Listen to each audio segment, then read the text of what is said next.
Hi friends, once again welcome back to a new section. IGNOU യൂണിവേഴ്സിറ്റിയുടെ MEG 14 block 4 unit 1 ആണ് നമ്മളിവിടെ discuss ചെയ്യുന്നത്. അപ്പോൾ ആർക്കെങ്കിലും സോൾഡ് അസൈൻമെൻറ്റ്സോ ക്വസ്റ്റ്യൻ ആൻസേഴ്സോ ആവശ്യമാണെങ്കിൽ തന്നിരിക്കുന്ന നമ്പറിൽ എന്നെ കോൺടാക്ട് ചെയ്താൽ മതി, WhatsApp only. Okay, so we continue with the section block 4 unit 1. First question. How does Mahasweta Devi use salt as a metaphor for the process of exploitation as represented in the story? കഥയിൽ പ്രതിനിധീകരിച്ചിരിക്കുന്ന ചൂഷണ പ്രക്രിയയുടെ ഒരു ഉപമയായിട്ട് എങ്ങനെയാണ് സോൾട്ടിനെ മഹാശ്വേത ദേവി ഉപയോഗിച്ചിരിക്കുന്നത്? Mahasweta Devi's story Salt is a powerful exploration of the exploitation of tribals in rural India. At its core, the story revolves around the theme of salt, a seemingly mundane community that becomes a potent metaphor for the struggles of the marginalized community. The narrative masterfully weaves together the threads of exploitation, survival, and resistance, with salt serving as a symbol that underscores the tribal's dependence on the mercies of their exploiters. The story begins with the introduction of Uttam Chand, a Hindu trader who has usurped the land of the tribals in Johar village. As a form of retaliation for their demand for a fair share of the crops, Uttam Chand decides to deny the tribals access to salt, a basic necessity for human survival. This act of deprivation becomes a powerful metaphor for the exploitation of the tribals, highlighting their vulnerability and dependence on the whims of their oppressors. Salt in this context represents the fundamental needs of human life, and the tribal's inability to accept it underscores their powerlessness in the face of exploitation. വളരെ famous ആയിട്ടുള്ളൊരു സ്റ്റോറിയാണ് Maheshwara Devis salt. നിങ്ങൾ കേട്ടിട്ടുണ്ടായിരിക്കും അല്ലേ? അപ്പോൾ ഈ ഒരു salt എന്ന അധ്യായത്തെക്കുറിച്ച് നമ്മൾ പഠിക്കുമ്പോൾ നമുക്ക് ഓൾറെഡി മനസ്സിലാക്കാനായിട്ട് സാധിക്കും, റൂറൽ ഇന്ത്യയെക്കുറിച്ചിട്ട് അല്ലെങ്കിൽ ആദിവാസി വിഭാഗത്തെക്കുറിച്ചിട്ടാണ് ഈ സോൾട്ട് എന്ന ഒരു സ്റ്റോറി എഴുതിയിരിക്കുന്നത് തന്നെ. ഇവിടെ ഉപ്പ് എന്നുള്ള ആ ഒരു വാക്ക് കൊണ്ട് ഉദ്ദേശിക്കുന്നത് അവരുടെ ആദിവാസി വിഭാഗത്തിൻ്റെ ഒരു സർവൈവൽ, ഒരു റെസിസ്റ്റൻസ്, എക്സ്പ്ലോയിറ്റേഷൻ, ഇതെല്ലാമാണ് ഇവിടെ കണക്കാക്കുന്നത്. ഓക്കെ, നമുക്ക് ഇനി സ്റ്റോറിയുടെ ഒരു ഇൻട്രൊഡക്ഷനിലോട്ട് കടക്കാം. ജുജാർ ഗ്രാമത്തിൽ ഒരു വ്യക്തിയായിരുന്നു ഉത്തം ചന്ദ് എന്ന് പറയുന്നത്. അപ്പോൾ ആ ഒരു ഹിന്ദു വ്യക്തിയാണ് ഉത്തം ചന്ദ്. അദ്ദേഹം എങ്ങനെയാണ് ഈ ട്രൈബൽസിൻ്റെ ഭൂമി തട്ടിയെടുക്കാനായിട്ട് ശ്രമിക്കുന്നത്, ഇതിനെക്കുറിച്ചാണ് കഥ ആരംഭിക്കുന്നത് തന്നെ. മനുഷ്യൻ്റെ അടിസ്ഥാന ആവശ്യങ്ങളിൽ ഒന്നായിട്ട് ഉപ്പിനെ കണക്കാക്കുന്നുണ്ട്. അപ്പോൾ ഇവിടെ ഉത്തം ചന്ദ് ഈ ട്രൈബൽസിനൊരു ആവശ്യമുണ്ട്. അവരുടെ ആവശ്യം ഇതാണ്, അവരുടെ ന്യായമായിട്ട് അവർക്ക് ലഭിക്കേണ്ട വിളയുടെ ഒരു ഭാഗമുണ്ടല്ലോ, അപ്പോൾ അത് അവർക്ക് ശരിക്കും ന്യായമായിട്ട് അവർക്ക് ലഭിക്കേണ്ടതാണ്. അപ്പോൾ ആ ആവശ്യത്തെ പരിഹസിച്ചുകൊണ്ട് ഉത്തം ചന്ദ് അവർക്ക് നിഷേധിക്കുന്ന ഒന്നാണ് ഉപ്പ്. ഏറ്റവും മനുഷ്യൻ്റെ അടിസ്ഥാന ആവശ്യങ്ങളിൽ ഒന്നായിട്ടാണ് ഈ സ്റ്റോറിയിൽ ഉപ്പിനെ നമ്മൾ കണക്കാക്കുന്നത്. അപ്പോൾ ആ ഒരു ഉപ്പ് ഇവർക്ക് കൊടുക്കാതെ എങ്ങനെയാണ് അവരെ അത്രമാത്രം ചൂഷണം ചെയ്യുന്ന ഒരു രീതിയാണ് നമുക്കിവിടെ കാണാൻ സാധിക്കുന്നത്. The narrative also explores the ways in which the tribals attempt to cope with the scarcity of salt. They resort to various strategies, including bartering crops for salt, praying to their deity Haram Dio, and even stealing salt from the elephant's salt lick. These actions demonstrate the tribals' resourcefulness and resilience in the face of adversity, but also highlight the desperation that arises from their exploitation. The image of the tribals stealing salt from the elephant's salt lick is particularly striking, as it underscores the extent to which they are forced to go in order to survive. The character of Ekoya, the lone elephant, adds another layer of complexity to the narrative. Ekoya's actions serve as a form of retribution for the tribal's transgressions, and his eventual death at the hands of the authorities serves as a powerful commentary on the consequences of exploitation. The parallel between Ekoya and Purti, the tribal who leads the charge against Uttam Chand, is also noteworthy. Both are loners struggling for survival in a world that seems stacked against them. Their deaths serve as a potent reminder of the cost of resistance and the consequences of exploitation. ഈ ട്രൈബൽസിൻ്റെ ലൈഫിൽ എത്രമാത്രം ഉപ്പിൻ്റെ ഒരു പ്രാധാന്യത്തെക്കുറിച്ചിട്ടാണ് ഇവിടെ നമ്മൾ സംസാരിക്കുന്നത് എന്ന് വെച്ച് കഴിഞ്ഞാൽ ഇവർക്ക് നിഷേധിച്ചിരിക്കുന്ന ഈ ഉപ്പ് ലഭിക്കാൻ വേണ്ടിയിട്ട് ഇവർ പല മാർഗങ്ങൾ സ്വീകരിക്കുകയാണ് ചെയ്യുന്നത്. ആദ്യമായിട്ട് ഇവരെന്താ ചെയ്യുന്നതെന്ന് വെച്ച് കഴിഞ്ഞാൽ ഉപ്പ് ബാർട്ടർ സിസ്റ്റം, നമുക്ക് ഓൾറെഡി അറിയാം ബാർട്ടർ സിസ്റ്റം. അപ്പോൾ ഇങ്ങനെ ബാർട്ടർ സിസ്റ്റം രീതിയിൽ ഇവരുടെ ഉപ്പ് ലഭിക്കാൻ വേണ്ടി ഇവരുടെ വിളകൾ അങ്ങോട്ട് കൈമാറുകയാണ് ചെയ്യുന്നത്. സെക്കൻഡ്ലി നോക്കുകയാണെങ്കിൽ ഇവർ എലഫൻറ്റിൽ നിന്നും എന്ന് വെച്ച് എലഫൻറ്റിന് വെച്ചിരിക്കുന്ന ആ ഉപ്പ് അവിടെ നിന്നും ഇവർ മോഷ്ടിക്കുകയാണ് ഉപ്പ്. ഓക്കെ, അങ്ങനെ ചെയ്യുന്നുണ്ട്. അതുപോലെ മറ്റൊരു പ്രധാനപ്പെട്ട ഒരു കാര്യമാണ് അവരുടെ ദൈവമായ ഹരാംദിയോട് അല്ലെങ്കിൽ അവരുടെ ദൈവത്തോട് അവർ പ്രാർത്ഥിക്കുന്നുണ്ട് ഉപ്പ് ലഭിക്കാൻ വേണ്ടിയിട്ട്. ട്രൈബൽസിനെ ചൂഷണം ചെയ്യുന്നതിന് എതിരെയായി എന്താ പറയുക ലീഡ് ചെയ്തിരുന്ന വ്യക്തികളാണ് എക്കോയ അതുപോലെ പൂർത്തി. എക്കോയ ഒരു ഒറ്റയാനാണെന്നാണ് ഇവിടെ കാണിക്കുന്നത്. അപ്പോൾ എക്കോയ ആണെങ്കിലും പൂർത്തിയാണെങ്കിലും ഈ ഉത്തം ചന്ദിൻ്റെ ഇത്രയും നീചമായിട്ട് പ്രവൃത്തികളെ ചോദ്യം ചെയ്യുകയാണ്. അതിനുവേണ്ടി ഇവർ ലീഡർഷിപ്പ് എടുത്ത് മുൻകൈ എടുത്ത് ഇറങ്ങി തിരിക്കുകയാണ് ചെയ്യുന്നത്. പക്ഷേങ്കിൽ എക്കോയെ ഇവിടെ മരിക്കുന്നതായിട്ട് കാണുന്നുണ്ട്. എക്കോയെ ഇവരുടെ കൈകളിലാണ് പെട്ട് മരിക്കുന്നത് എന്നാണ് നമുക്കിവിടെ മനസ്സിലാക്കാനായിട്ട് സാധിക്കുന്നത്. Through the narrative Mahasweta Devi critiques the power structures that enable exploitation. The authorities are portrayed as callous and indifferent to the tribal's plight, and the law is shown to be ineffective in protecting the rights of the marginalized.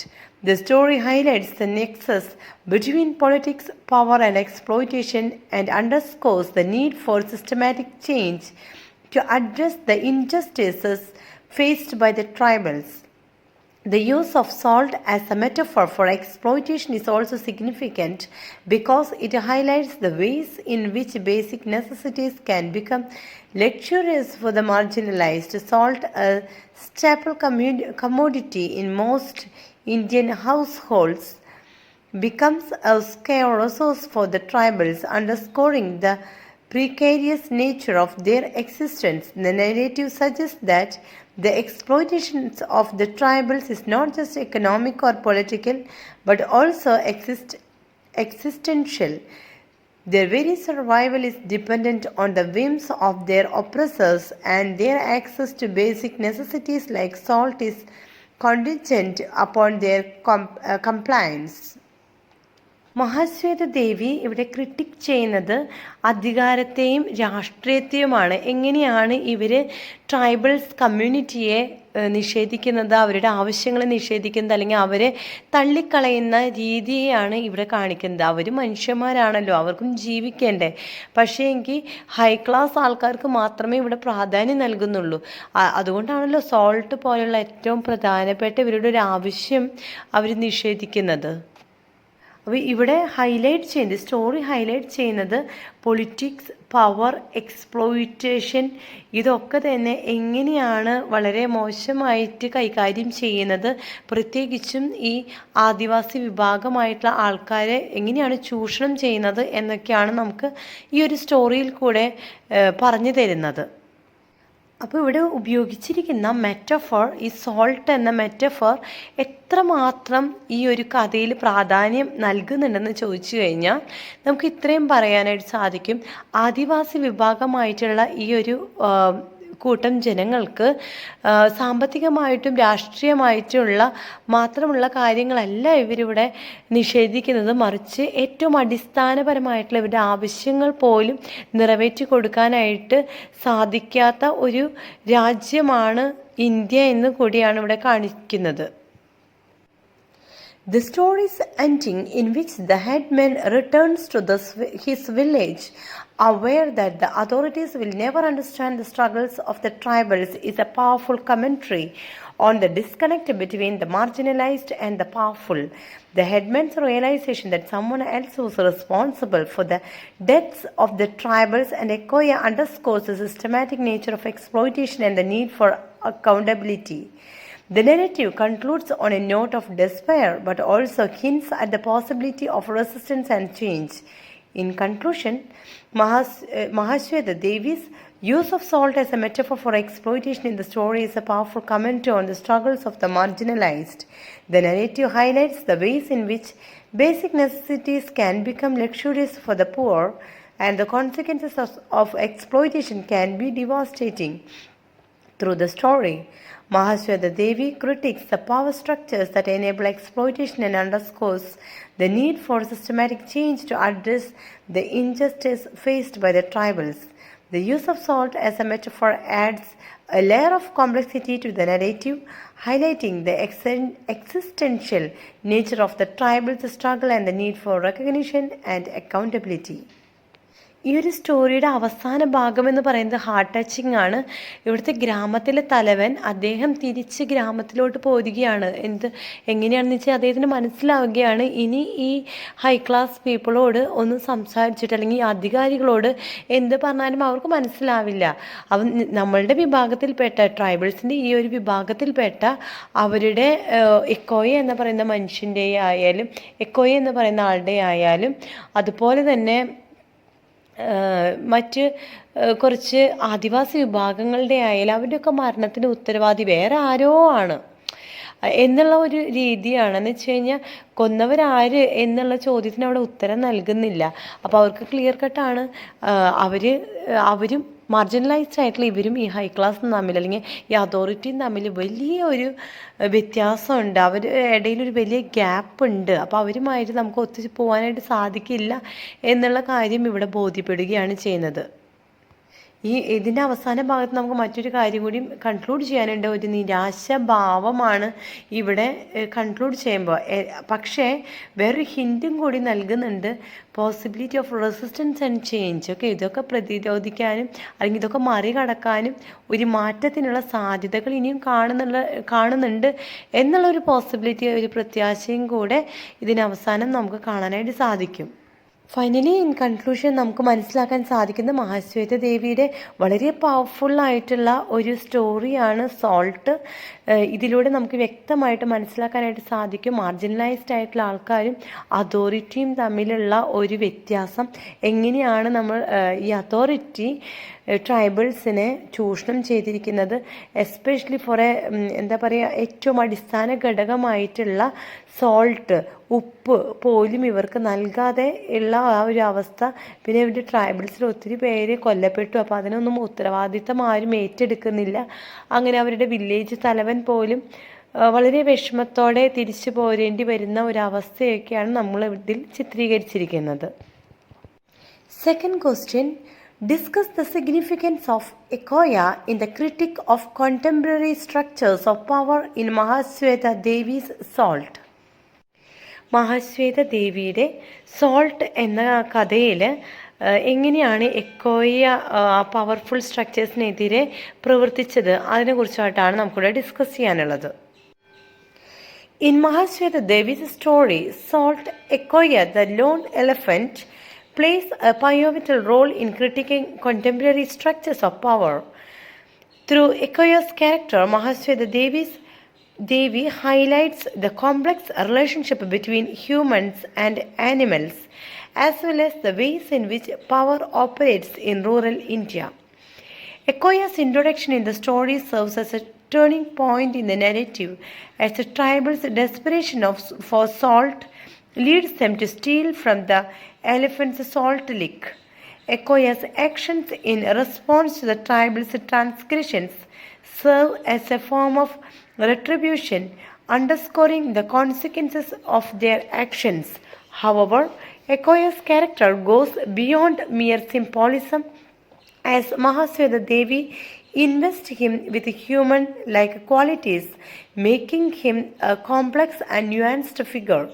The parallel between Ekoya and Purti, the tribal who leads the charge against Uttam Chand, is significant. Both are loners struggling for survival in a world that seems stacked against them. Ekoya's actions, like Purti's, can be seen as a form of resistance against the forces that seeks to exploit and oppress them. The fact that Ekoya is a lone elephant shunned by his herd adds to the poignancy of his character, highlighting the ways in which societal norms can lead to isolation and vulnerability. മഹാസേത ദേവിയുടെ salt എന്ന ഈ കഥയിൽ എക്കോയ എന്ന ഒറ്റയാനയുടെ ഒരു വലിയ പങ്ക് ഇവിടെ കാണാനായിട്ട് സാധിക്കും. പ്രത്യേകിച്ചും എടുത്തു പറയുന്ന ഒരു കാര്യമാണ് മനുഷ്യരും ആനകളും അല്ലെങ്കിൽ ആനിമൽസും എങ്ങനെയാണ് ഈ ഒരു അധികാരത്തിൻ്റെ ചൂഷണത്തിന് ഇരയാകുന്നത് എന്ന്. എക്കോയ എന്നൊരു കഥാപാത്രം, ഒരു ക്യാരക്ടർ ഇവിടെ മഹേശ്വര ദേവി ചിത്രീകരിച്ചിരിക്കുന്നത് ഒരു മനുഷ്യൻ്റെ ഗുണങ്ങളാലാണ്. ഓക്കെ, അപ്പം നമുക്ക് തെറ്റിദ്ധാരണ വരും ഇതെന്താണ് എന്ന് ചില സമയത്ത് സ്റ്റാർട്ടിങ്ങിൽ നമ്മളിത് വായിക്കുമ്പോൾ ശരിക്കും പറഞ്ഞാൽ മനസ്സിലാവില്ല. മനുഷ്യനാണോ ആനയാണോ എന്നുള്ളൊരു കൺഫ്യൂഷൻ സ്റ്റേജ് പോലും നമ്മളെ സൃഷ്ടിക്കുന്ന രീതിയിലാണ് ഇവിടെ എക്കോയെ ചിത്രീകരിച്ചിരിക്കുന്നത്. ഇവിടെ എക്കോയ എന്താണ് ചെയ്യുന്നതെന്ന് വെച്ച് കഴിഞ്ഞാൽ പ്രതിഷേധിക്കുകയാണ് ചെയ്യുന്നത്. ഇവരോടുള്ള പെരുമാറ്റം രീതി എങ്ങനെയാണെന്നുള്ളത് വളരെ നീചമായിട്ടുള്ള രീതിയിലാണല്ലോ ഇവരോട് അധികാരികൾ പ്രവർത്തിക്കുന്നത്. അപ്പോൾ അതിനെതിരെ പ്രതിഷേധിക്കുന്ന ഒരു രംഗമാണ് എക്കോയുടേത് നമുക്കിവിടെ കാണാനായിട്ട് സാധിക്കുന്നത്. ഈ സോൾട്ട് നിഷേധിക്കപ്പെട്ട ട്രൈബൽസ് ഇവിടെ എലഫൻറ്റിൻ്റെ കയ്യിൽ നിന്നും അല്ലെങ്കിൽ അവരുടെ നെക്കിൽ നിന്നുമാണ്, അവരുടെ അടുത്ത് നിന്നുമാണ് ഈ സോൾട്ട് അവർ സ്റ്റീൽ ചെയ്യാനായിട്ട് ശ്രമിക്കുന്നത്, സ്റ്റീൽ ചെയ്യുന്നത്. അതൊക്കെ ഇവിടെ കാണിക്കുന്നത് അത്രമാത്രം അവർ ആ സോൾട്ടിന് വേണ്ടി ആഗ്രഹിച്ചിരിക്കുന്നു, അല്ലെങ്കിൽ ആ സോൾട്ട് അവർക്ക് അത്രയും പ്രാധാന്യം നൽകുന്ന ഒന്നാണ്. പക്ഷെ അത് അവർക്ക് നിഷേധിക്കപ്പെട്ടിരിക്കുകയാണ്. ഓക്കെ, പിന്നെ നമുക്ക് കാണാനായിട്ട് സാധിക്കും ഇക്കോയ എന്ന ഒരു കഥാപാത്രം, അതുപോലെ തന്നെ മറ്റൊരു കഥാപാത്രമാണ് പൂർത്തി. ഇവർ രണ്ടാളും സെയിം ലെവലിലാണ് ലീഡ് ചെയ്യുന്നത് ഒരു ട്രൈബൽ സമൂഹത്തെ. എന്താണ് ഈ മറ്റേ ഹൈറാർക്കി വിഭാഗത്തിലുള്ള അല്ലെങ്കിൽ ഉന്നതരായിട്ടുള്ള ആൾക്കാർക്ക് എതിരായിട്ട്, എസ്പെഷ്യലി ഇവരെ കൂടുതലായിട്ടും സ്ട്രഗിൾ ചെയ്തിരുന്ന ആ വ്യക്തിക്കെതിരെ ഇവർ തിരിയുന്നുണ്ട്. ഓക്കെ, അതും ഇവിടെ വളരെയധികം പ്രാധാന്യം കൽപ്പിക്കുന്ന ഒന്നാണ്. പിന്നെ എടുത്തു പറയാനുള്ള കാര്യമാണ് എക്കോയി ആയാലും മറ്റേ പൂർത്തിയാണെങ്കിലും രണ്ടാളും ഒറ്റയാന്മാരാണ്. ഓക്കെ, ആ ലോൺലിനെസ് അനുഭവപ്പെട്ടുകൊണ്ടിരിക്കുന്ന ഒരു വ്യക്തിത്വങ്ങളാണ് ഇവിടെ ചിത്രീകരിച്ചിരിക്കുന്നത്. ഓക്കെ, പിന്നെ അപ്പോൾ ഇവർ തിരിയുന്നത് ഉത്തംചന്ദിനെതിരെയാണ്. ഉത്തംചന്ദാണ് ഇവിടെ മെയിനായിട്ടുള്ളൊരു ഹൈറാർക്കി വിഭാഗത്തിൻ്റെ ഒരു സൃഷ്ടിയായിട്ട് ഇവിടെ ചിത്രീകരിച്ചിരിക്കുന്നത്. Through Ekoya's character, Mahasweta Devi critiques the contemporary structures of power and that enable exploitation. The authorities' response to Ekoya's actions, labeling him a rug and killing him, serves as a powerful commentary on the ways in which power operates in rural India. The narrative highlights the disconnect between the authorities and the marginalized, as well as the lack of understanding and empathy for the struggles of the poor. The significance of Ekoya lies in his ability to transcend the boundaries between humans and animals, highlighting the shared struggles and vulnerabilities of both. Ekoya's death, like the deaths of the tribals, serves as a potent reminder of the consequences of exploitation and the need for accountability. The narrative suggests that exploitation of the tribals and the destruction of Ekoya are linked, underscoring the need for a more nuanced understanding of the complex relationship between humans and animals. ഇവിടെ നമുക്ക് വളരെ പ്രധാനപ്പെട്ട ഒരു sentence ഇവിടെ കൊടുത്തിരിക്കുന്നത് ഇതാണ്. എക്കോയ എന്ന ഒരു കഥാപാത്രത്തെ ഇവിടെ കൊല്ലുകയാണ് ചെയ്യുന്നത്. ഓക്കെ, ഈ ട്രൈബലായിട്ടുള്ള എക്കോയ എന്ന കഥാപാത്രത്തെ കൊല്ലുമ്പോൾ അവർ പറയുന്ന ഒരു അല്ലെങ്കിൽ അവർ ഹൈലൈറ്റ് ചെയ്യുന്ന ഒരു ഫ്രേസ് ഇതാണ് റഗ് എന്ന് പറഞ്ഞാൽ തെമ്മാടി എന്നാണ്. അപ്പോൾ തെമ്മാടി എന്ന ഒരു പേര് വിളിച്ചുകൊണ്ടാണ് ഇവർ കൊല്ലുന്നത് എക്കോയെ. അപ്പോൾ അത്രമാത്രം ഇവരുടെ ആവശ്യങ്ങളെ എതിർക്കുകയും അല്ലെങ്കിൽ അതിന് ഒരു വിലയും കൽപ്പിക്കുന്നില്ല എന്നാണ് നമുക്ക് മനസ്സിലാക്കാനായിട്ട് സാധിക്കുന്നത്. അതുമാത്രമല്ല, അവരുടെ ആവശ്യങ്ങളൊന്നും തന്നെ നിറവേറ്റുക മാത്രമല്ല ചെയ്യുന്നത്, മറിച്ച് അവരോട് ഒരു അനുകമ്പ പോലും കാണിക്കാത്ത കുറച്ച് വ്യക്തിത്വങ്ങളെയാണ് എസ്പെഷ്യലി ഇവിടെ കാണിച്ചിരിക്കുന്നത്. ഹൈലൈറ്റ് ചെയ്തിരിക്കുന്നത് മാർജിനലൈസ്ഡ് ആയിട്ടുള്ള ആൾക്കാരുടെയും അതോറിറ്റിയുടെയും തമ്മിലുള്ള ഒരു ഡിഫറൻസാണ് നമുക്കിവിടെ കാണാനായിട്ട് സാധിക്കുക. അതുപോലെ തന്നെ മറ്റൊരു ഇമ്പോർട്ടൻ്റ് ആയിട്ടുള്ള ഒരു ആസ്പെക്റ്റാണ് മനുഷ്യനും അതുപോലെ തന്നെ മൃഗങ്ങളും തമ്മിലുള്ള ഒരു റിലേഷൻഷിപ്പ്. അവർക്ക് തമ്മിലുള്ള ഒരു ബോണ്ട് ഉണ്ട്. അവർക്ക് പോലും മനസ്സിലാക്കാനായിട്ട്, മനുഷ്യനും മൃഗങ്ങൾക്ക് അങ്ങോട്ടും ഇങ്ങോട്ടും മനസ്സിലാക്കാനായിട്ട് സാധിക്കുന്നുണ്ട്. എന്നാൽ അതുപോലും ഈ അധികാരികൾക്ക് മനസ്സിലാക്കാനായിട്ട് സാധിക്കുന്നില്ല എന്നുള്ള കാര്യം വ്യക്തമാണ്. കുറച്ചും കൂടി മനസ്സിലാക്കലിൻ്റെ ഒരു കുറവാണ് ഇവിടെ കാണാനായിട്ട് സാധിക്കുന്നത്. അപ്പോൾ ഇവിടെ കാണിക്കുന്നത് ഒരു എക്കോയ എന്ന് പറയുന്ന ഒരു ട്രൈബൽ മരിക്കുന്നതോടുകൂടി ആ ഒരു ട്രൈബൽസിൻ്റെ മൊത്തത്തിലുള്ള ഒരു മരണത്തെ ഇവിടെ സൂചിപ്പിക്കുന്നുണ്ട്. അതുപോലെ തന്നെ അവർക്ക് കൊടുക്കുന്ന ലീസ്റ്റ് ഇമ്പോർട്ടൻ്റ് ആ ഒരു അത്രയ്ക്കും മീനായിട്ട് ഇവരെ കാണുന്നതിനുള്ള ഒരു എന്താ പറയുക, ഒരു പ്രതിഷേധം കൂടിയാണ് ഈ ഒരു കഥയിൽ കൂടെ മഹാശ്വേതദേവി നമുക്ക് മനസ്സിലാക്കി തരുന്നത്. Furthermore, Ekoya's character serves as a commentary on the ways in which wildlife conservation is often used as a pretext for extending control over marginalized communities. The authorities' response to Ekoya's actions, prioritizing the preservation of wildlife over the lives of the tribals, highlights the ways in which power operates to marginalize the exploit the poor. The narrative suggests that the preservation of wildlife is often used as justification for the displacement and exploitation of marginalized communities, underscoring the need for a more critical examination of the complex relationship between humans and animals. In conclusion, Ekoya's character plays a significant role in critiquing contemporary structures of power in Mahasweta Devi's Salt. Through Ekoya's character, Mahasweta Devi highlights the complex relationships between humans and animals, as well as the ways in which power operates in rural India. The narrative underscores the need for a more nuanced understanding of the struggles of the marginalized and the importance of accountability in addressing the injustice faced by the poor. Ekoya's character serves as a powerful reminder of the consequences of exploitation and the need for empathy and understanding in addressing the complex issues that face rural India. മറ്റൊരു interesting factor നമുക്കിവിടെ കാണാനായിട്ട് സാധിക്കും. പലപ്പോഴും വന്യജീവി സംരക്ഷണം എന്ന് പറഞ്ഞുകൊണ്ട് അവർക്ക് മൃഗങ്ങൾക്ക് കൂടുതലായിട്ടും പ്രാധാന്യം നൽകുന്നുണ്ട്. അതേസമയം അത്ര പോലും പ്രാധാന്യം നൽകാത്ത കുറച്ച് വ്യക്തികളാണ് ഈ ട്രൈബൽ കമ്മ്യൂണിറ്റി എന്ന് പറയുന്ന കമ്മ്യൂണിറ്റി വിഭാഗത്തിൽ ഉൾപ്പെടുന്നത്. ഈ കാര്യങ്ങളാണ് ഇക്കോ പോലെയുള്ള കുറച്ച് ട്രൈബൽസ് മുന്നോട്ട് വരികയും ഈ അധികാരികളോട് ചോദ്യം ചെയ്യുന്നതിൽ ഉൾപ്പെടുത്തിയിട്ടുള്ളതും. ആസ് എ കൺക്ലൂഷൻ നമുക്കിവിടെ മനസ്സിലാക്കാനായിട്ട് സാധിക്കുന്നത് മഹാശ്വേത ദേവിയുടെ സോൾട്ട് എന്ന ഒരു കഥ വളരെ പ്രാധാന്യം അർഹിക്കുന്ന ഒന്നാണ്. എസ്പെഷ്യലി ഇക്കോയുടെ ക്യാരക്ടർ വളരെയധികം ഇമ്പോർട്ടൻ്റ് നൽകുന്ന ഒന്ന് തന്നെയാണെന്നും നമുക്ക് മനസ്സിലാക്കാനായിട്ട് സാധിക്കും. എസ്പെഷ്യലി ഇക്കോ പോലെയുള്ള ക്യാരക്ടേഴ്സ് ഇവിടെ ഹൈലൈറ്റ് ചെയ്യുന്നത് അവർ റെപ്രസെൻറ്റേറ്റീവ്സ് ഓഫ് ട്രൈബൽ കമ്മ്യൂണിറ്റിയാണ്. അപ്പോൾ ട്രൈബൽ കമ്മ്യൂണിറ്റിയുടെ ആവശ്യങ്ങളെ എസ്പെഷ്യലി എന്താ പറയുക, നമ്മളുടെ സാമൂഹിക ആവശ്യങ്ങൾ അല്ലെങ്കിൽ സാമ്പത്തികവും രാഷ്ട്രീയവും മാത്രമല്ല, അതിലുപരിയായിട്ട് അവരുടെ അടിസ്ഥാന ആവശ്യങ്ങൾ പോലും ഇവർക്ക് നിറവേറ്റി കൊടുത്തില്ലായിരുന്നു. പിന്നെ അവർക്ക് ഒരു തരത്തിലുള്ള പരിഗണനയും ലഭിച്ചിട്ടില്ല, ഒരു സിമ്പതി പോലും അവർക്ക് ലഭിക്കാത്ത ഒരവസ്ഥയായിരുന്നു.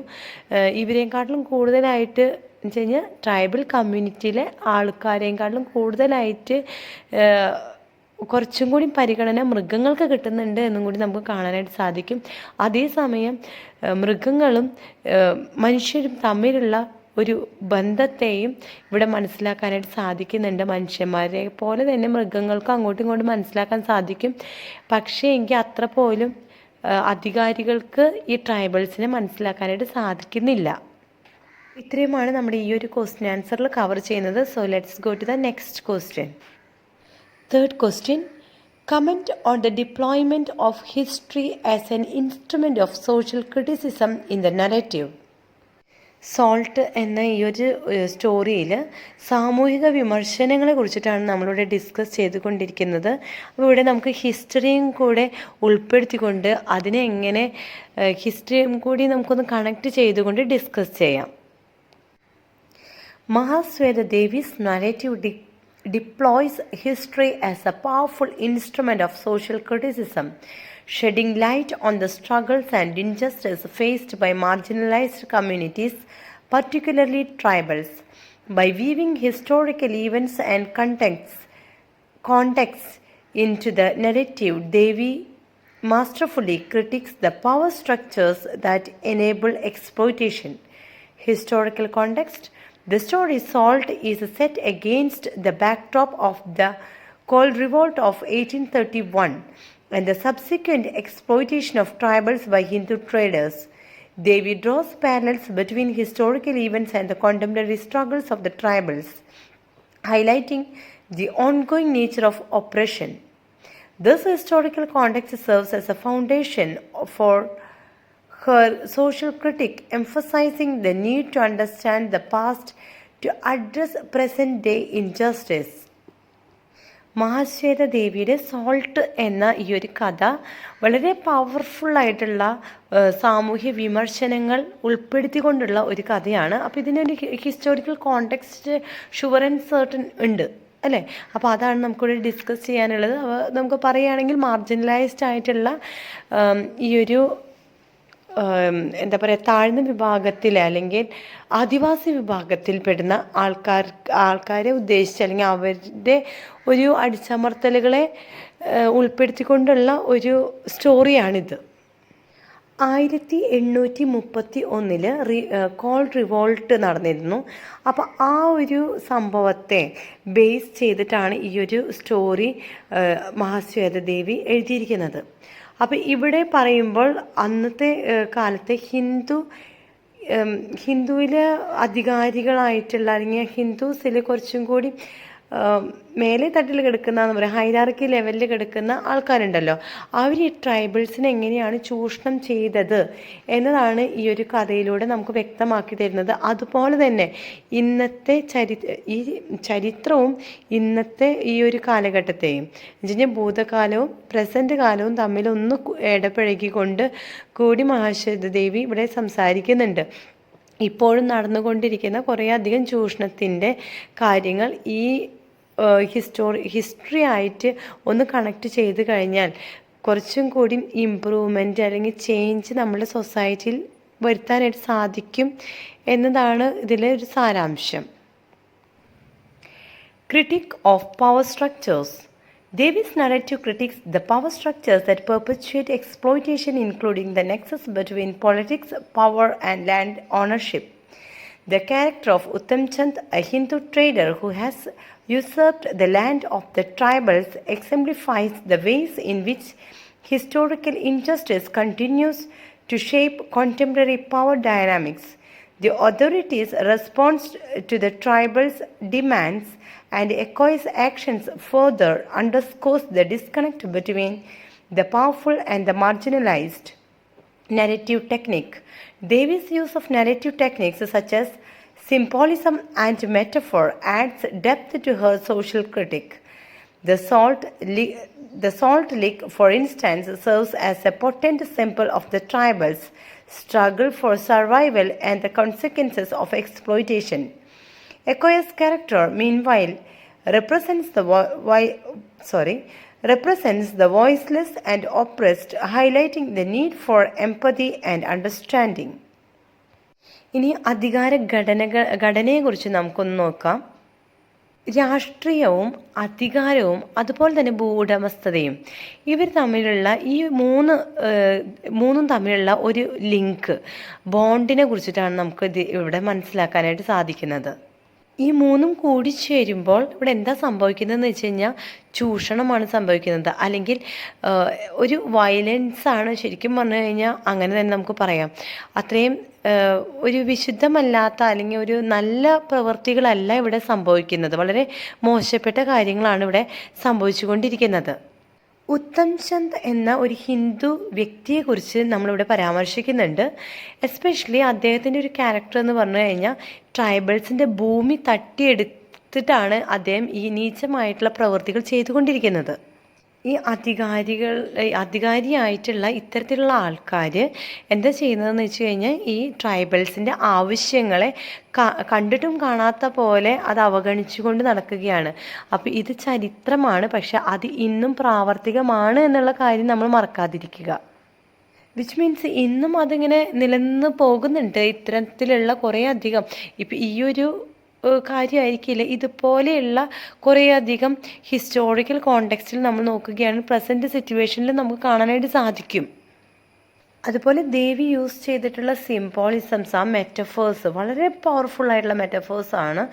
എസ്പെഷ്യലി ആ സോൾട്ട് ലിക്ക് എന്നൊക്കെ പറയുമ്പോൾ ഉണ്ടല്ലോ, എലിഫൻറ്റിൻ്റെ അവിടെ നിന്നും പോയിട്ട് സോൾട്ട് ലിക്കിൽ നിന്നും കട്ടെടുക്കേണ്ടി വരുന്ന ഒരവസ്ഥ ട്രൈബൽസിന് ഉണ്ടാവുകയാണ് വെച്ച് കഴിഞ്ഞാൽ അത്ര പോലും അവർക്ക് ഈ മൃഗങ്ങളുടെ ഇടയിൽ നിന്നും പോലും അവർക്ക് എടുക്കേണ്ടി വരിക എന്ന് പറയുന്നത് ഇവിടെ കാണിക്കുന്നത് എന്താണെന്ന് വെച്ച് കഴിഞ്ഞാൽ ഒരു അത്രയും മീനായിട്ടാണ് ഇവിടെ ട്രൈബൽസിനെ ചിത്രീകരിച്ചിരിക്കുന്നത്. അവർക്ക് അത്രയും പ്രാധാന്യം അന്നത്തെ കാലത്ത് കൊടുത്തിട്ടുള്ളൂ എന്നുള്ളത് നമുക്ക് ക്ലിയർ ആയിട്ട് മനസ്സിലാക്കാനായിട്ട് സാധിക്കും. അതുപോലെ എക്കോയുടെ ക്യാരക്ടർ എന്ന് പറയുന്നത് ഇവിടെ റെപ്രസെൻറ്റ് ചെയ്യുന്ന വോയിസ്ലെസ് ആൻഡ് ഡിപ്രസ്ഡ് ആയിട്ടുള്ള ആൾക്കാരുടെ അവർക്ക് വേണ്ടി ശബ്ദമുയർത്തുന്ന വ്യക്തിത്വമാണ് ഇവിടെ കാണിക്കുന്നത്. Social commentary. Through her narrative, Devi offers us a scathing commentary on social issues, including exploitation.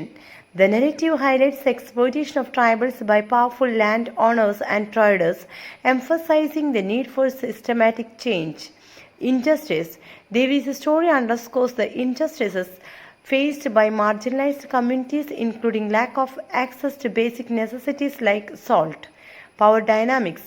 The narrative critiques the power structures that perpetuate exploitation, emphasizing the need for an accountability.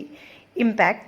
The development of history as an instrument of social criticism in the narrative has a profound impact on the reader.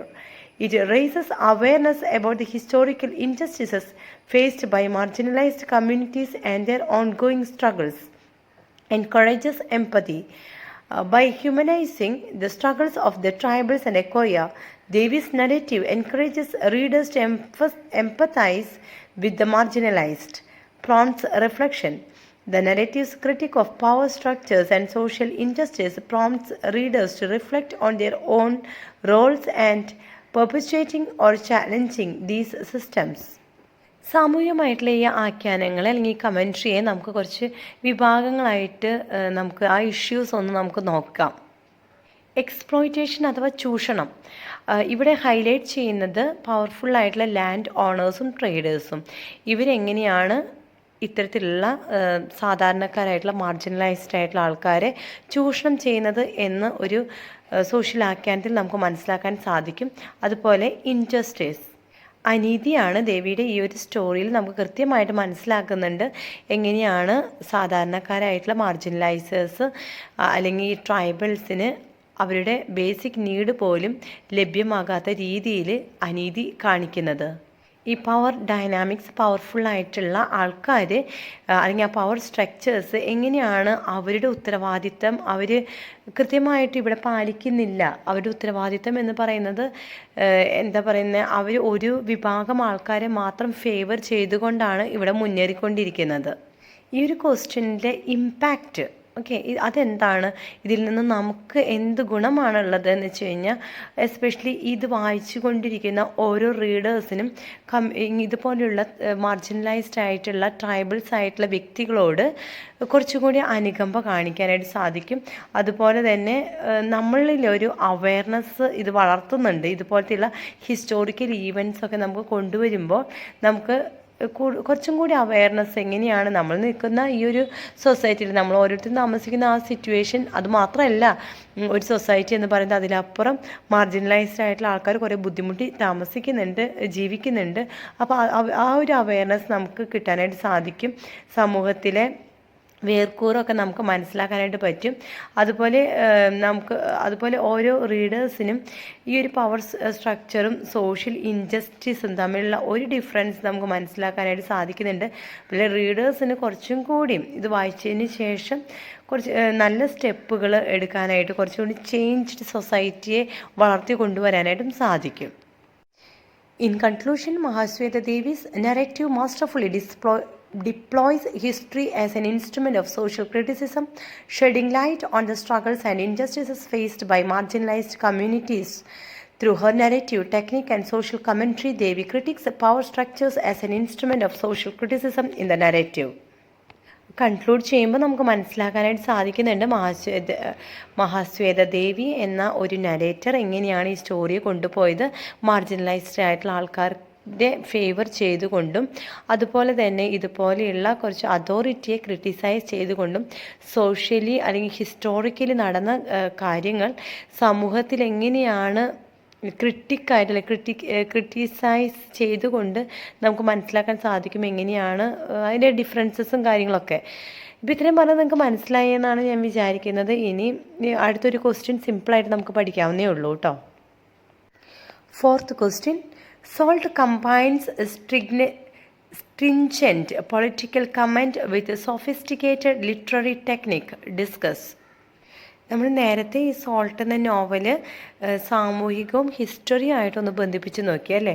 അപ്പോൾ ഇവിടെ ഇനി നമുക്ക് ചെയ്യാനുള്ളത് political comment നമുക്ക് ലിറ്ററേച്ചറുമായിട്ട് സാഹിത്യവുമായിട്ടൊന്ന് ബന്ധിപ്പിച്ച് മനസ്സിലാക്കാനായിട്ട് ശ്രമിക്കാം.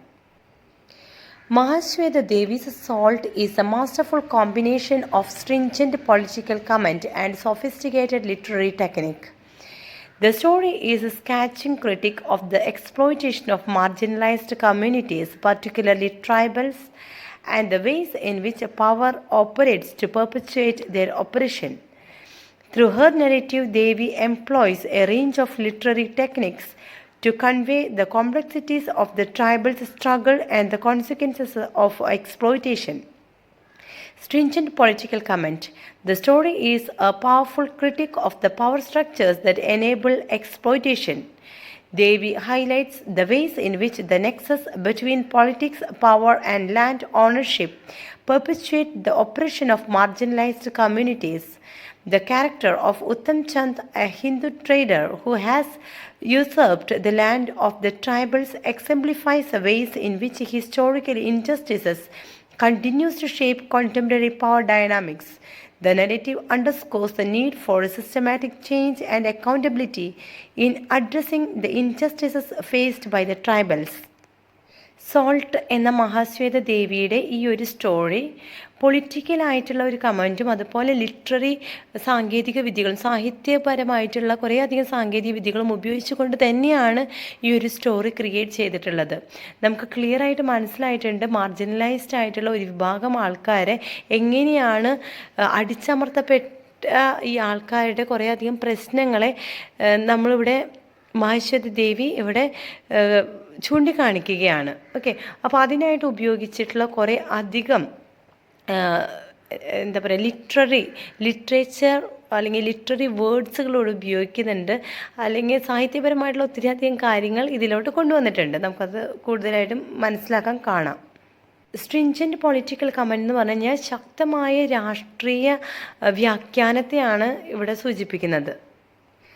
ഇവിടെ കൃത്യമായിട്ട് നമുക്ക് മനസ്സിലാക്കാനായിട്ട് സാധിക്കും എങ്ങനെയാണ് ഈ പൊളിറ്റിക്സ്, പവർ, അതുപോലെ തന്നെ ലാൻഡ് ഓണർഷിപ്പ്, ഇത് മൂന്നും അനീതിയായിട്ട് ഇവിടെ പ്രവർത്തിക്കുന്നത്. എസ്പെഷ്യലി ഇവിടെ കാണിച്ചിരിക്കുന്ന ഒരു വ്യക്തിയാണ് ഉത്തം ചന്ദ്. അദ്ദേഹം ഈ മാർജിനലൈസ്ഡ് ആയിട്ടുള്ള ദളിത് വിഭാഗം ആൾക്കാരുടെ ഭൂമി കൈക്കലാക്കിക്കൊണ്ടിരിക്കുകയാണ്. എന്നിട്ടാണ് ഇദ്ദേഹം ഇവരോട് വളരെ മോശമായിട്ട് പെരുമാറുന്നത്. Sophisticated literary technique. Davies' narrative technique is characterized by a range of sophisticated literary devices, including symbolism. The salt lick serves as a potent symbol of the tribal's struggle for survival and the consequences of exploitation. Metaphor. Ekoya's character represents the voiceless and oppressed, highlighting the need for empathy and understanding. Imagery. Davies' vivid descriptions of the natural world, including the forest and the river, create a rich, immersive atmosphere that underscores the tribal's connection to the land. Irony. The narrative's use of irony highlights the disconnect between the authorities and the marginalized, as well as the ways in which power operates to perpetuate oppression. The salt lick എന്ന് പറയുന്ന symbolism വളരെ എന്താ പറയുക, അത്രയ്ക്കധികം പ്രാധാന്യം നൽകുന്ന ഒരു literary വേർഡാണ്, അല്ലെങ്കിൽ ലിറ്റററി ഡിവൈസിൽ ഒന്നാണത്.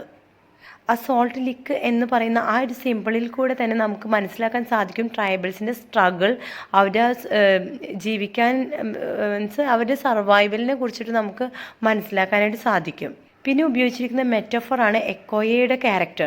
എക്കോയുടെ ക്യാരക്ടർ ഇവിടെ റിപ്രസെൻറ്റ് ചെയ്തിരിക്കുന്നത് വോയിസ്ലെസ്സും ഒപ്രസ്ഡുമായിട്ടുള്ള ഒരു വിഭാഗം ആൾക്കാരെയാണ്. അപ്പോൾ ഇവിടെ ഹൈലൈറ്റ് ചെയ്യുന്നത് എന്താ പറയുക, എമ്പതിയുടെയും അതുപോലെ മനസ്സിലാക്കലിൻ്റെയും ഒക്കെ ഒരു ആവശ്യമാണ്. അതുപോലെ വളരെ മനോഹരമായിട്ടുള്ള ഇമേജറി ഇവിടെ ക്രിയേറ്റ് ചെയ്തിട്ടുണ്ട്. ഒന്ന് നാച്ചുറൽ വേൾഡാണ് അവിടെ കാണിച്ചിരിക്കുന്ന, ഫോറസ്റ്റ്, റിവർ, അതൊക്കെ ക്രിയേറ്റ് ചെയ്തിരിക്കുന്നത് അറ്റ്മോസ്ഫിയറുമായിട്ട് ഉള്ള ഒരു ട്രൈബലിൻ്റെ ബന്ധമാണ്. ഇവിടെ ഉപയോഗിച്ചിരിക്കുന്ന ഒരു ഐറണി എന്ന് പറയുന്നത് ഒരു ഡിസ്കണക്ഷൻ ബിറ്റ്വീൻ, അല്ലെങ്കിൽ ഒരു വേർതിരിവാണ് between authority and marginalised people. അവർ തമ്മിലുള്ള ഒരു ഡിഫറൻസസിനെയാണ് നമുക്കിവിടെ കാണാനായിട്ട് സാധിക്കുന്നത്. Combining politics and literature. Davies' combination of stringent political comment and sophisticated literary technique creates a powerful and thought-provoking narrative. The story is both a critique of the power structures that enable exploitation and a celebration of the resilience and resourcefulness of marginalized communities. Through her narrative, Devi encourages readers to engage with the complexities of the tribal's struggle and to reflect on their own roles in perpetuating or challenging system of oppression. പൊളിറ്റിക്സും ലിറ്ററേച്ചറും തമ്മിലൊന്ന് നമുക്ക് combine ചെയ്ത് നോക്കാം. ഇവിടെ ദേവി രണ്ടിനും പ്രാധാന്യം നൽകിക്കൊണ്ടാണ് combine ചെയ്യുന്നത്. Politics എന്ന് പറയുമ്പോൾ നമുക്ക് മനസ്സിലാക്കാൻ സാധിക്കുന്നത് ഇവിടെ ഉപയോഗിച്ചിട്ടുണ്ടായിരുന്ന അതോറിറ്റിയുടെ ഒരു നീചമായിട്ട് കുറേ പ്രവർത്തികളും അവർ ഒട്ടും തന്നെ ഈ മാർജിനലൈസ്ഡ് ആയിട്ടുള്ള ആൾക്കാർക്ക് അവരുടെ ആവശ്യങ്ങളൊന്നും നിറവേറ്റി കൊടുക്കാത്ത ആ ഒരു ഭാഗമാണ്. അതേസമയം ഈ മാർജിനലൈസ്ഡ് ആയിട്ടുള്ള ദളിത് ആൾക്കാർ എങ്ങനെയാണ് എൻജോയ് ചെയ്യുന്നത് നേച്ചറുമായിട്ട്, നേച്ചറുമായിട്ടുള്ള അവരുടെ ഒരു ബന്ധം, ആ ബന്ധത്തെയാണ് ഇവിടെ ലിറ്ററേച്ചറിൽ നമുക്ക് കാണാനായിട്ട് സാധിക്കുക. Impact. The impact of SALT is multifaceted, raises awareness about the struggles and injustices faced by marginalized communities and the need for systemic change. Encourages empathy by humanizing the struggles of the tribals and Ekoya. Devi's narrative encourages readers to empathize with the marginalized. Prompts reflection. The narrative's critique of power structures and social injustices prompts readers to reflect on their own roles in perpetuating or challenging these systems. In conclusion, SALT is a masterful combination of stringent political comment and sophisticated literary technique. Through her narrative, Mahasweta Devi critiques the power structures that enable exploitation and celebrates the resilience and resourcefulness of marginalized communities. The story is a powerful tool for social change, encouraging readers to engage with the complexities of the tribal's struggle and to reflect on their own roles in perpetuating or challenging systems of oppression. ഈ സ്റ്റോറിയിൽ നിന്നും നമ്മൾ പഠിച്ചിട്ടുള്ള കാര്യങ്ങളാണ് ഈ ഇമ്പാക്റ്റിൽ വരുന്നത്. നമുക്ക് എന്ത് ഒരു ഇമ്പാക്റ്റാണ് നമുക്ക് സമൂഹത്തിന് ഈ ഒരു സ്റ്റോറിയിൽ കൂടെ ലഭിക്കുന്നത്? റേസസ് അവെയർനെസ് അല്ലേ, നമുക്ക് മനസ്സിലാക്കാനായിട്ട് സാധിക്കും. മാർജിനലൈസ്ഡ് ആയിട്ടുള്ള ഒത്തിരി സ്ട്രഗിൾ ചെയ്തിരിക്കുന്ന വ്യക്തികളുണ്ട്, അവരോട് എങ്ങനെയാണ് ഇൻജസ്റ്റിസ് ആയിട്ട് പെരുമാറുന്നത്. അപ്പോൾ ആ ഒരു സിസ്റ്റമാറ്റിക് ചേഞ്ചിൻ്റെ ആവശ്യം, നമ്മുടെ സമൂഹത്തിൽ ഉണ്ടാകേണ്ട മാറ്റത്തിനെ കുറിച്ചുള്ള ഒരു അവയർനെസ് നമുക്ക് ലഭിക്കുകയാണ്. അതുപോലെ തന്നെ ഇത്തരത്തിലുള്ള ആൾക്കാരോട് ഒരു എംപതി ഫീൽ ചെയ്യാനായിട്ടാണ് എക്കോയെ പോലെയുള്ള ക്യാരക്ടേഴ്സിനെ ഇവിടെ പ്രസൻറ്റ് ചെയ്തിരിക്കുന്നത്. ഓരോ ഇൻഡിവിജ്വൽസും പേഴ്സണലി ഇൻട്രസ്റ്റ് എടുത്താൽ മാത്രം തന്നെ നമ്മളുടെ സമൂഹത്തിനൊരു ചേഞ്ച് ഉണ്ടാവുകയുള്ളൂ എന്ന് തന്നെയാണ് ഇവിടെ നാരേറ്റർ വിശ്വസിക്കുന്നത്. അപ്പോൾ കൺക്ലൂഡ് ചെയ്യുമ്പോൾ എങ്ങനെയാണ് നമുക്ക് ഈ ഒരു സ്റ്റോറിയെ മനസ്സിലാക്കിയിരിക്കുന്നത്, അത് തന്നെയാണ് ഈ കൺക്ലൂഷനിൽ നമ്മൾ എഴുതാനുള്ളതും. അപ്പോൾ ഈ ഒരു 3-4 ചോദ്യം നമ്മളിപ്പോൾ പഠിച്ചു. അപ്പോൾ എല്ലാം കൂടി കൺക്ലൂഷനിൽ ഒരു കൺക്ലൂഷൻ തന്നെ നമുക്ക് വരുന്നുള്ളൂ. ഇത്ര തന്നെ സോൾട്ട് എന്ന ഒരു കഥ വളരെ മനോഹരമായിട്ടുള്ള മഹാശ്വേത ദേവിയുടെ കഥയാണ്. അപ്പോൾ ഇവിടെ മാർജിനലൈസ്ഡ് ആയിട്ടുള്ള ആൾക്കാർക്ക് പ്രാധാന്യം നൽകുന്ന ഒരു കഥയാണ് ഇവിടെ മഹാശ്വേത ദേവി പറയുന്നത്. എങ്ങനെയാണ് അതോറിറ്റീസ് ഈ മാർജിനലൈസ്ഡ് ആയിട്ടുള്ള ആൾക്കാരോട് പെരുമാറുന്നത്, അവരുടെ ലാൻഡ് തട്ടിയെടുത്തുകൊണ്ട് അവരോട് അനീതി പ്രവർത്തിക്കുന്ന ഒരവസ്ഥയാണ് കാണിക്കുന്നത്. അതുപോലെ മനുഷ്യനും മൃഗവും തമ്മിലുള്ള ഒരു ബന്ധത്തെയും മനുഷ്യനും പ്രകൃതിയും തമ്മിലുള്ള ഒരു ബന്ധത്തെയും, എസ്പെഷ്യലി ഈ ഒരു ദളിത് വിഭാഗത്തിൽ മാർജിനലൈസ്ഡ് ആയിട്ടുള്ള ആൾക്കാർ എങ്ങനെയാണ് ഈ ഒരു ഫോറസ്റ്റിനോടും റിവറിനോടൊക്കെ കൂടുതലായിട്ടും അവർ എൻജോയ് ചെയ്യുന്നത്. ഓക്കെ, അപ്പോൾ അവർ ഒരു സൈഡ് നോക്കുകയാണെങ്കിൽ അവർ എത്രമാത്രം സ്ട്രഗിൾ ചെയ്യുന്നുണ്ട് ലൈഫിൽ, അതേസമയം അവർ ഈ നേച്ചറുമായിട്ട് എത്രമാത്രം പൊരുത്തപ്പെടുന്നുണ്ട് എന്നുള്ളതുമാണ് നമുക്ക് ഈ സ്റ്റോറിയിൽ മനസ്സിലാക്കിയിരിക്കുന്നത്. ഓക്കെ, അപ്പോൾ ഈ ഒരു പാഠം മനസ്സിലായി എന്ന് ഞാൻ വിശ്വസിക്കുകയാണ്. ഓക്കെ, അപ്പോൾ എന്ത് ചെയ്യണം? സബ്സ്ക്രൈബ് ചെയ്ത് സപ്പോർട്ട് ചെയ്യാൻ ഞാൻ എന്താ പറയുക, ആത്മാർത്ഥമായിട്ട് നിങ്ങളോട് റിക്വസ്റ്റ് ചെയ്യാണ്. ഓക്കെ, അതുപോലെ തന്നെ കമൻറ്റ് ചെയ്യാനും ലൈക്ക് ചെയ്യാനും മറക്കരുത് കേട്ടോ. So thank you dears, thank you for supporting me. And ആർക്കെങ്കിലുമൊക്കെ ഇനി എന്താ പറയുക സോൾഡ് അസൈൻമെൻറ്റ്സോ ക്വസ്റ്റ്യൻ ആൻസേഴ്സ് ആവശ്യമാണെങ്കിൽ ദയവ് ചെയ്ത് ഡിസ്ക്രിപ്ഷൻ ബോക്സിൽ നിന്ന് നമ്പർ എടുത്ത് വാട്സാപ്പ് ചെയ്താൽ മതി. Okay, so will meet you with the next video. Bye then, take care and good bye.